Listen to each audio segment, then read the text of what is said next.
You're not alive. I'd say the feeling is mutual. We're really excited to be here. It's somewhere we wish we'd come more often. It's only our second time. That's just in Mexico City. We were in Guadalajara last night for the first time, which was amazing. And it was a real reminder of how much we love the Mexican audience. You know, it's a treat. It's a real treat. So we're very excited to be here. We certainly love music in film. And when we were mixing, the reason we did that thing with Nat Geo is because when we were mixing the record, we had Tom Elmhurst often has like a screen above his mixing desk to keep his eyes busy while his ears are busy. So it doesn't pair up with the music, but he'll watch like Apocalypse Now on silent whilst he's mixing something. In fact, we did watch that together a couple of times, which is quite intense. And then after the intensity of mixing almost the whole record, we started using like wildlife shows because they were less intense. We did Coen Brothers movies for a while. They were really violent, and we just needed something to sort of ease the brain a little bit. So we used wildlife films, and then when it came to listening parties for the record, we came up with the idea of asking Nat Geo if we could. They let us go into their archives to make a little sort of collection of films just to accompany the music. Really, normally it's the other way around. Normally music accompanies films, but this way around was quite nice, and I think people enjoyed it. Then it went online as well, so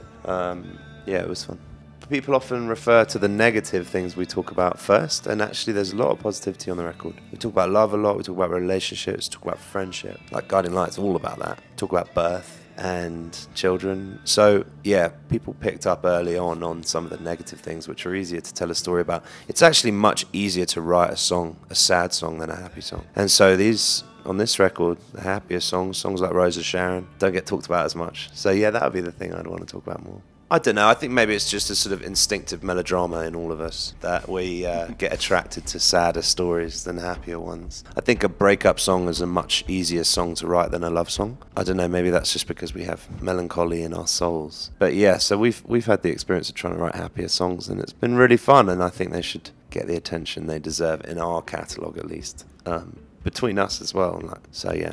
The process of making it was quite interesting. The songs, we wrote and we had quite a big catalogue of songs, and they're all in different stages. So we had to put them eventually through what we called a campfire test, which is when basically just Marcus goes and sings it with just a guitar. And that was then the sort of level playing field, so we could see all of the songs that we had. And from that point, we really had this sort of blank canvas in terms of instrumentation and stylistically which direction they might go. And we went in with our producer, Paul Epworth, who has an amazing studio, big old church. And we worked in there for months with him, basically just discovering new sounds. He's a real sort of genius with programmed beats. He's got an amazing collection of old synthesizers and things like this. So without too much sort of planning or intention, the way that the songs came about and the sound that was created was one of kind of searching and discovery. And I think that's represented quite well on the album. When you listen to it now, it's sort of, for us certainly, we've travelled a bit of distance away from where we started, which I think was always our intention. You know, we never planned to make the same record twice. And under Paul Epworth's guidance, this time we feel like we succeeded in achieving sort of something that's very much us, but something that's not a repetition of something we've done before.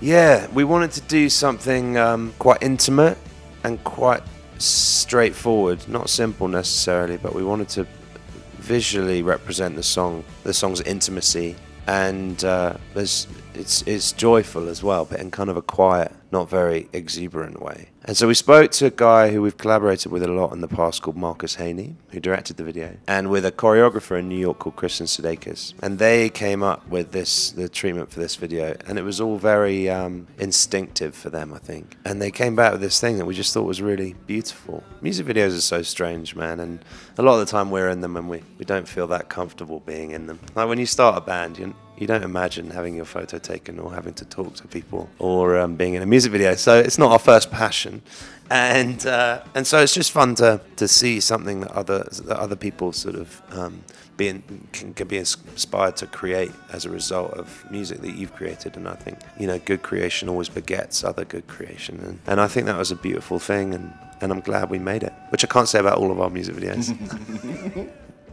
No, but that's great. That should have been on the front of the album. Yeah, right. It should be like a little sticker on the front. It's really great. Yeah, and I like that it recognises all light and darkness, like love, through different lenses. No idea. It's the answer to that question. Yeah, loads. No. Secret one. in the right zones. No, some of the same themes come up. I think we're pretty open about our songwriting to people. There's no great mystery to it. We're definitely not Radiohead, much as I'd love to be. So it's just autobiographical. It comes from being inspired by other songs and conversations and dreams and things we read and things we watch. So we're pretty open about the things that have inspired us to write. I was looking at a YouTube video just this morning, and I'd forgotten that we were seeing you, about orchestration. It was a guy kind of breaking down some scoring, and it was really interesting. And I was just watching his process, and it was cool. But it made me think that what we do is orchestration, basically. Like when you asked about the sound of the record, we basically orchestrate, whether it's with a banjo and a guitar or a synthesizer or a full orchestra. We sort of spend our time orchestrating things. I'm currently growing mushrooms at home, culinary mushrooms, and YouTube's taught me everything I know. There's plenty, yeah. There's lots. It's hard to just pick one. I suppose we don't have to. We can just start saying names. Yeah, go on then. You go first. Kendrick Lamar. That's mine. I thought you were going to say Billie Eilish. Trying to dig him out, big Billie Eilish. We're big Billie Eilish fans. Yeah, we've been really lucky to play with a lot of our heroes that we grew up with. It's been amazing crossing paths with them. Yeah, I mean, this band was born out of collaboration, so we're always open to collaborate with everyone. We collaborate with whoever we're touring with, so tonight we'll play with Gang of Youths. And yeah, that's what it's all about. I can't remember his name right now, the guy who was in Little Joy, and then he's Brazilian. Yeah, yes, that's right, yeah. I think he is amazing. Yeah, I'm a big fan of his. Yes, I do know that band. Yes. And didn't he do the song for Narcos as well? Yeah, he's brilliant. I remember watching Little Joy. I was obsessed with that band for a while. Well, we're all Rosalia fans, but who isn't, Rosalia. But it seems like everyone is right now. So, hi, we're Mumford and Sons, and this is YouTube Music. It's all here.